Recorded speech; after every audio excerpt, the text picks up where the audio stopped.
सूफी परंपरा है। हम 12th का एनसीईआरटी से थोड़े से कुछ क्वेश्चन उठाए हैं हमने, कुछ शब्दों का अर्थ जानने की कोशिश कर रहे हैं। बाशरा, बाशरा का मतलब होता है शरीयत को पसंद करने वाले सूफी थे और इस शरीयत की अवहेलना भी करते थे।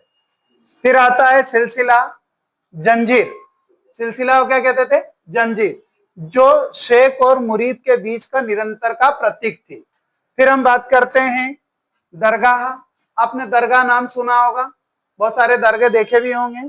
यह फारसी शब्द है। दरगाह कौन सा शब्द है?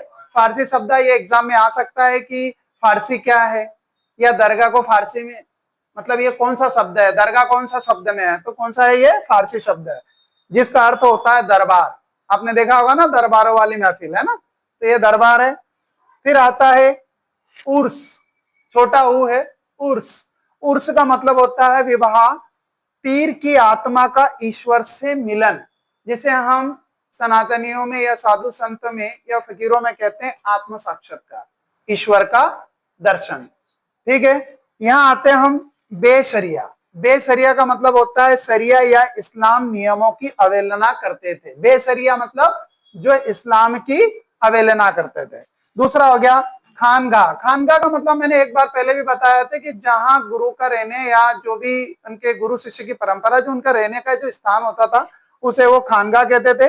ये सामाजिक जीवन का एक केंद्र बिंदु था। सामाजिक जीवन का मतलब क्या हो गया? मान लो कोई इस्लाम है तो सारे लोग कहीं जाके किसी से अपनी चर्चा कर सके, धर्म के बारे में समझ सके, उनका एक सामाजिक जीवन का केंद्र था।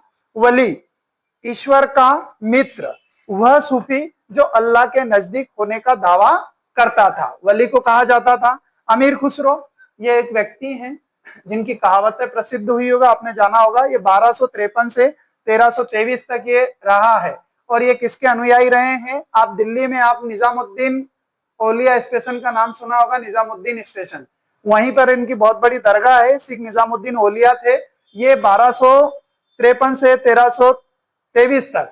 और इनका एक बड़ा शिष्य था दिल्ली सल्तनत में, आपने पढ़ा होगा, मोहम्मद बिन तुगलक। मोहम्मद बिन तुगलक, जिसे सन की रक्त पिपासु है ना, पढ़ा लिखा गंवार कहा जाता है। मतलब सबसे दिल्ली सल्तनत में सबसे पढ़ा लिखा इंजीनियर था वो, है ना। वो तुगलक वंश का था, गयासुद्दीन तुगलक का बेटा था। उस समय इनके अनुयायी बन गए। किसके? अपना राजपाट का काम छोड़कर निजामुद्दीन के अनुयायी बने। और एक महान कवि थे, संगीतज्ञ थे।